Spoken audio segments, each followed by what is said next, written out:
नमस्कार, एनसीआर समाचार में आपका स्वागत है। भागलपुर में एनडीए की संयुक्त प्रेस वार्ता, पीएम को जातिगत जनगणना पर धन्यवाद। भागलपुर के सर्किट हाउस में एनडीए गठबंधन ने संयुक्त प्रेस वार्ता कर प्रधानमंत्री नरेंद्र मोदी को जातिगत जनगणना की पहल के लिए धन्यवाद दिया। भाजपा की मीडिया पैनलिस्ट प्रीति शेखर ने इसे ऐतिहासिक कदम बताया और कहा कि इससे सभी वर्गों को अधिकार और हिस्सेदारी सुनिश्चित होगी। उन्होंने आरोप लगाया कि 2011 में कांग्रेस ने सरकार ने जनगणना के आंकड़े छिपाए थे, जिससे उनकी मंशा उजागर होती है। एनडीए नेताओं ने केंद्र सरकार की पारदर्शिता की सराहना करते हुए इसे सामाजिक न्याय की दिशा में अहम पहल बताया।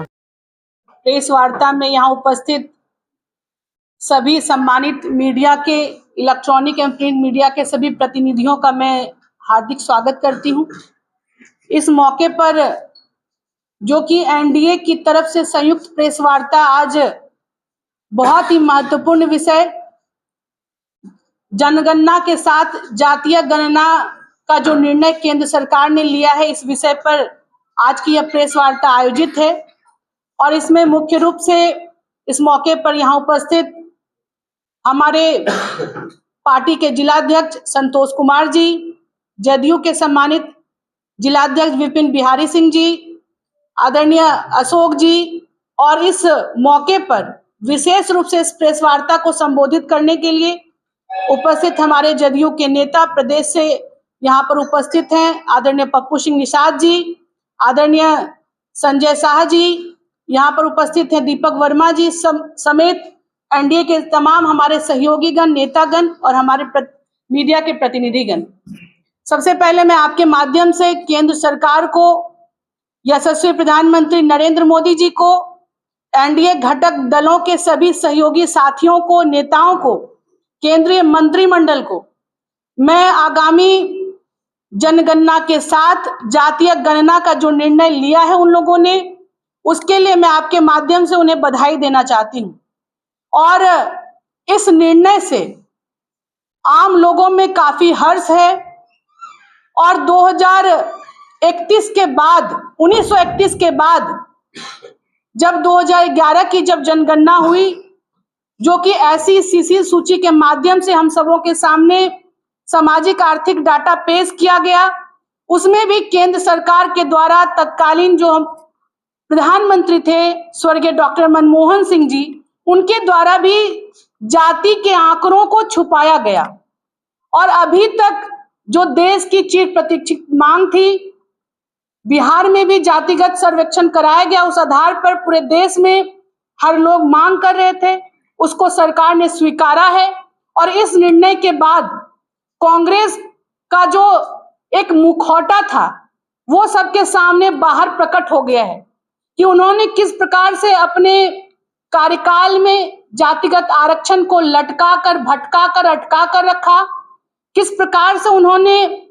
पिछड़ा वर्ग आयोग को संवैधानिक आयोग का दर्जा नहीं दिया। और अब ये बातें स्पष्ट रूप से सामने आई हैं कि केंद्र में जब से एनडीए की सरकार बनी है, तब से पिछड़ा वर्ग आयोग को संवैधानिक दर्जा देने का काम हमारी एनडीए सरकार ने किया है। और आज केंद्र की सरकार की ही देन है कि आज अनुसूचित जाति वर्ग से आने वाली एक महिला राष्ट्रपति भी बनती है।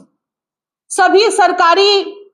कॉलेजों में दाखिला के लिए नौकरी में पिछड़ा वर्ग को आरक्षण का लाभ मिलता है।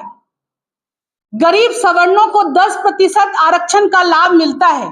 और यह तभी संभव हो पाता है जब केंद्र में एनडीए की सरकार बनती है। इसको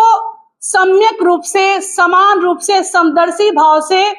उन लोगों के उत्थान के लिए कल्याण करने वाली इस आंकड़े के माध्यम से, जो इस आंकड़े के बाद से जब सामाजिक, आर्थिक, शैक्षणिक और जातिगत आंकड़े के माध्यम से जब हमें पता चलेगा कि किस वर्ग में और इन रूपों से कौन लोग पिछड़े हैं, कौन शैक्षणिक रूप से पिछड़ा है, कौन आर्थिक रूप से पिछड़ा है, कौन